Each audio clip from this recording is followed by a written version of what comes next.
Hi hello నమస్తే, నేను మీ anchor Shiva. Welcome to Aiden media. ఈరోజు మన ముందున్న గెస్ట్ ఆల్రెడీ ప్రోమో చూస్తే మీకు అర్థమైపోయి ఉంటుంది, మన వేణుస్వామి గారు ఈరోజు మనతో ఉన్నారు.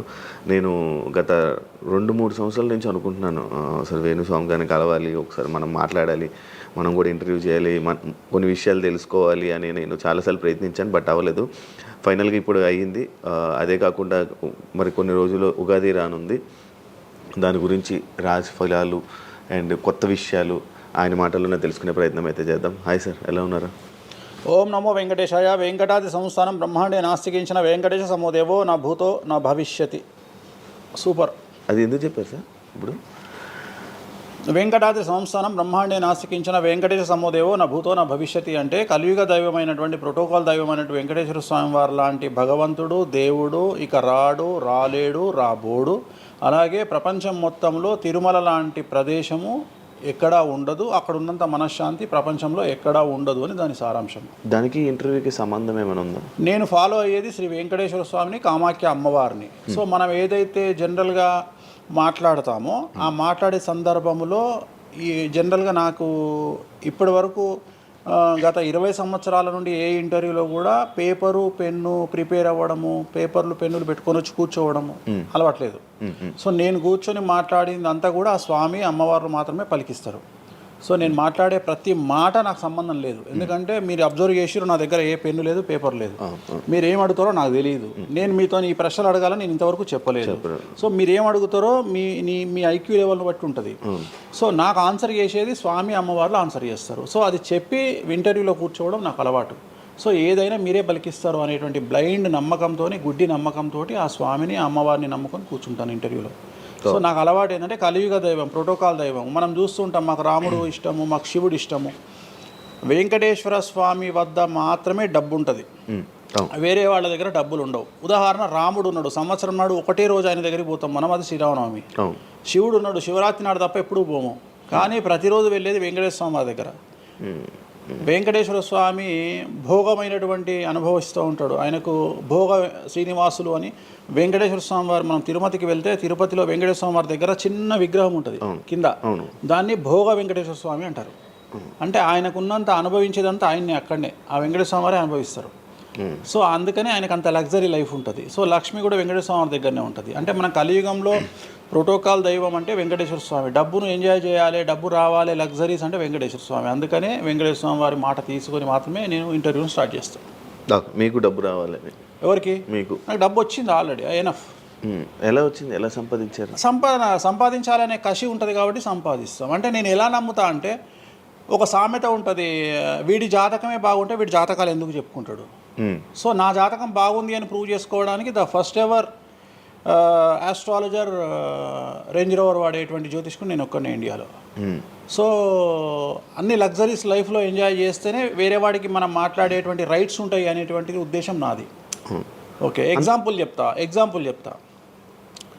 ఒక తండ్రి ఒక 10 ఫోటోలు, ఒక Tendulkar photo, Modi photo, Amit Shah photo, ఒక ప్రముఖ హీరోయిన్ నయనతార ఫోటో, లేకపోతే ఒక రేవంత్ రెడ్డి ఫోటో, చంద్రబాబు నాయుడు ఫోటో, ఇట్లన్నీ తీసుకెళ్ళి పెట్టి ఇంట్లోకి వెళ్ళి తన కొడుకును పిలిచి, ఈ ఫోటోల్లో నువ్వు ఎవరు కావాలనుకుంటున్నావు అని అడిగితే వాడు అక్కడ ఉన్నటువంటి ఫోటోల్లో ఏదో ఒక ఫోటో పిక్ చేసుకుంటాడు. కానీ ఏ కొడుకు కూడా నీలాగా కావాలనుకుంటున్నా నాన్న అని చెప్పాడు. ఆ సిగ్గు వీడికి ఉండదు, అలా పెంచగలిగినటువంటి తత్వం వీడికి ఉండదు. సో నేను ఆ టైపు కాదు. నా కూతురు కానీ నా కొడుకు కానీ నీలాగా పెరగాలి నాన్న, నీలాగా నేను ఒక రోల్ మోడల్ అయితే నాన్న అనిపించుకునేటువంటి పరిస్థితి ఉన్నది. మీ ఫోటో కూడా పెడతారు అక్కడ? పెట్టను, నేను అసలు పెట్టను. నా కూతురే ఇవన్నీ నాకు వద్దు అని ఇట్లా పక్కకు జరిపి నేను నీలాగా తయారవుతా అని చెప్తుంది నా కూతురు. So that is my aim. So aim కదా సక్సెస్. నేను ఇవాళ నా కూతురు నన్ను చూస్తే నా తండ్రి నాకు రోల్ మోడల్ అని చెప్తుంది. రోల్ మోడల్ అని చెప్పాలంటే అన్ని రకాలుగా ఉండాలి. మనము ఒక కూతుర్ని చూసుకునే విధానంలో ఉంటుంది, ఒక భార్యను చూసుకునే విధానంలో ఉంటుంది. అలాగే సామాజికంగా మనం మన కూతురికి ఏమి ఇస్తున్నామో, కొడుకుకి ఏమి ఇస్తున్నాము, సమాజంలోకి వాళ్ళని ఎట్లా వదులుతున్నాము అనేటువంటిది కూడా అది ముఖ్యమైనటువంటి విషయం. సో ఇవన్నిటికీ సంసిద్ధతను వ్యక్తం చేయాల్సినటువంటి పరిస్థితి, వీటిని తయారు చేయాల్సినటువంటి పరిస్థితి నా మీద ఉంటుంది. సో నన్ను ఫస్ట్ ఎవరు కూడా క్వశ్చన్ చేయడానికి వీలు లేదు. అంటే నా దగ్గరకు వచ్చేవాడు, వేణుస్వామి నీ జాతకం బాగుంటే నువ్వు జాతకాలు ఎందుకు చెప్పుకుంటావు? సో ఇప్పుడు నేను ఒక హీరోయిన్ని తయారు చేయాలి అంటే ఎలా తయారు చేయాలో నాకు తెలుసు. అంటే ఆమె జాతకంలో యోగం ఉంటే ఆమెను సూపర్ స్టార్ని ఎలా చేయాలో నాకు తెలుసు, ఒక హీరోని సూపర్ స్టార్ని ఎలా చేయాలో నాకు తెలుసు. సో ఎలా చేస్తారు మీరు? పూజలతోనే అయిపోతారా? పూజలతోనే అయిపోతారు. అంటే వాళ్ళకి టాలెంట్ అవసరం లేదు? వాళ్ళకి టాలెంట్ జాతకం ఉంటేనే అంటున్నా కదా, యోగం ఉంటేనే అవుతారు కదా. జాతకంలో ఉంటుందని ఉంటుంది, ఒకవేళ ఉన్నదని మనకు కనిపించింది. అవును, వాళ్ళకి ఒకవేళ టాలెంట్ లేకపోతే అసలు టాలెంట్ అనేది ఇండస్ట్రీలో ఎవరికీ ఉండదు. Practice makes perfect. ఓకే, దానంత పనికి మాలిన మాట ఇంకోటి లేదు.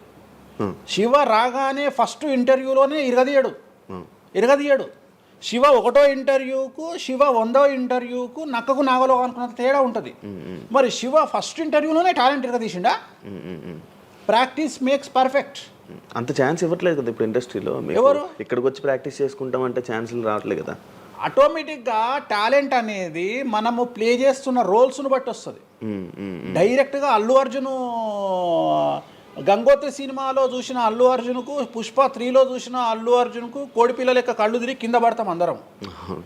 ఆయన హావభావాలు కానీ, ఆయన ముఖవర్చస్సు కానీ, గంగోత్రి సినిమాలో ఉన్నటువంటి అల్లు అర్జున్కు, పుష్ప 3కి.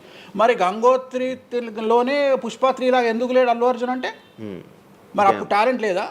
సో ఇక్కడ ప్రాక్టీస్ మేక్స్ పర్ఫెక్ట్. అంటే కొన్ని పనికి మాలినటువంటి మాటలు మాట్లాడేటువంటి ఎప్పుడో 50 ఏళ్ళ కింద సామెతలను తీసుకొచ్చి రుద్దే ప్రయత్నం చేస్తారు. సో ఇక్కడ టాలెంట్ అనేది పక్కన పెడదాం, అవకాశం ముఖ్యం. నువ్వు టాలెంట్ ప్రూవ్ చేసుకోవాలంటే అవకాశం ముఖ్యం. శివ అనేవాడు యాంకరింగ్లో తోపు తురుము అని ప్రూవ్ చేసుకోవాలంటే అవకాశం ముఖ్యం. అవకాశం లేకపోతే శివలో టాలెంట్ ఉండదు, ఆ టాలెంట్ డెవలప్మెంట్ ఉండదు. సో ఇక్కడ ఏంది అంటే అవకాశాలు రావడం కోసం మనం ప్రయత్నం చేస్తాం. ఒక సీఎం సీట్ ఎక్కడం కోసం సీఎం ఏం చేస్తాడు అని తెలవాలి అంటే సీట్ ఎక్కాలి. సీట్ ఎక్కిన తర్వాత సీఎంగా ఈయన పనికొస్తాడా రాడని డిసైడ్ అవుతుంది. అట్లనే ఒక అమ్మాయి హీరోయిన్ అయిన తర్వాత ఈ అమ్మాయికి అంత సీన్ ఉందా లేదా అనే విషయం తెలుస్తుంది. సో మనం కనుక నయనతారని తీసుకున్నా, సమంతని తీసుకున్నా, ఏ హీరోయిన్ తీసుకున్నా, ఏ హీరోని తీసుకున్నా, వాళ్ళ ఫస్ట్ సినిమాకు, వాళ్ళ 3వ సినిమాకు, వాళ్ళ 30వ సినిమాకు ఎక్స్ట్రీమ్ చేంజెస్ ఉంటాయి. సో ఇవన్నీ ఎట్లా వస్తున్నాయి అంటే ఫస్ట్ సినిమాకి టాలెంట్ లేదు, వాళ్ళు సానబట్టబడతారు. వాళ్ళకు వచ్చేటువంటి క్యారెక్టర్ల ద్వారా వాళ్ళు ఆ లెవెల్కి వస్తారు. అట్లనే ఒక గ్రామస్థాయి సర్పంచ్ నుండి స్టార్ట్ అయినటువంటి వ్యక్తి వాళ్ళ రాష్ట్రానికి, తెలంగాణకు ముఖ్యమంత్రి అయిన రేవంత్ రెడ్డి అంటే ఆయన ప్లానింగు, ఆయన ఎట్లా చేయాలి, ఎట్లా సీఎం కావాలి అనే ఆలోచనల ద్వారా ఇక్కడికి వచ్చిండు. తెలంగాణలో కాంగ్రెస్లో ఎంతోమంది తోపులు తురుములు ఉండగా రేవంత్ రెడ్డి ఎందుకు సీఎం అయ్యిండు అంటే రేవంత్ రెడ్డి టార్గెట్ సీఎం పదవి. మధ్యలో ఉండేవాళ్ళు వేరే వాళ్ళందరూ టార్గెట్ సీఎం పదవి కాదు. కానీ రేవంత్ రెడ్డి మాత్రమే అన్ని కష్టాలు పడ్డాడు, రేవంత్ రెడ్డి మాత్రమే సీఎం టార్గెట్ చేసుకొని వాళ్ళ పదవి వచ్చింది. సో ఇది ప్రాక్టీస్ మేక్స్ పర్ఫెక్ట్. సో మనం ఎంత ప్రాక్టీస్ చేస్తే అంత పర్ఫెక్ట్ అవుతాం. అంతేగాని టాలెంట్ చూపించుకోవాలి అంటే అవకాశం రావాలి, అవకాశం వచ్చిన దాన్ని వాడుకోవాలి. అన్నిటికంటే ధైర్యం కావాలి. There is no development in comfortable zone. కలియుగంలో కంఫర్టబుల్ జోన్లో ఎప్పుడూ డెవలప్మెంట్ ఉండదు. తెలంగాణ రాష్ట్రంలో కాంగ్రెస్ పార్టీలో మనం గనక కాంగ్రెస్ పార్టీలో ఉన్నటువంటి వ్యక్తులను తీసుకుంటే ఒక రేవంత్ రెడ్డి మినహా ఎవరు కూడా జైలుకి వెళ్ళలేదు. రేవంత్ రెడ్డి జైలుకు వెళ్ళడానికి కూడా సంసిద్ధత వ్యక్తం చేసినాడు, అలాంటి ఫైటింగ్ చేసినాడు. అంటే కంఫర్టబుల్ జోన్ దాటి రిస్క్ జోన్లో ఫైట్ చేయడం వల్ల ఇవాళ సీఎం అయినాడు. మిగతా వాళ్ళందరూ ఎక్కడనో దగ్గర భయపడ్డమో, బాధపడ్డమో, వెనకడుగు వేయడం వల్లనో వాళ్ళు అక్కడనే ఉండిపోయారు. ఈయన మాత్రమే జైలుకు వెళ్ళి మరీ ఫైట్ చేసి వాళ్ళ సీఎం అయ్యాడు. అంటే ఎవరైతే కష్టపడతారో వాళ్ళకు ఫలితం దక్కుతుంది, ఎవరైతే కంఫర్టబుల్ జోన్లో ఉంటారో వాళ్ళు కంఫర్ట్ లెవెల్ అట్లనే ఉంటుంది. సో సమాజంలో మనం బయటికి వచ్చి ఫైట్ చేసి అన్నిటినీ ఎదుర్కొని 10 మందితో దొబ్బులు తిని సోషల్ మీడియాలో దొబ్బించుకొని కింద కామెంట్లు పెట్టించుకొని బండనాయదవా దొంగనాయదవా అని కామెంట్లు పెట్టించుకొని సో ఇవన్నీ ఓవర్కమ్ అయ్యి సమాజాన్ని అర్థం చేసుకొని వీళ్ళంతా పనికి మాలిన వెధవలు కామెంట్ల రూపంలోనే ఉంటారు అని మనం ఫైట్ చేస్తూ ముందుకు వెళ్తేనే మనకు లైఫ్ దొరుకుతుంది.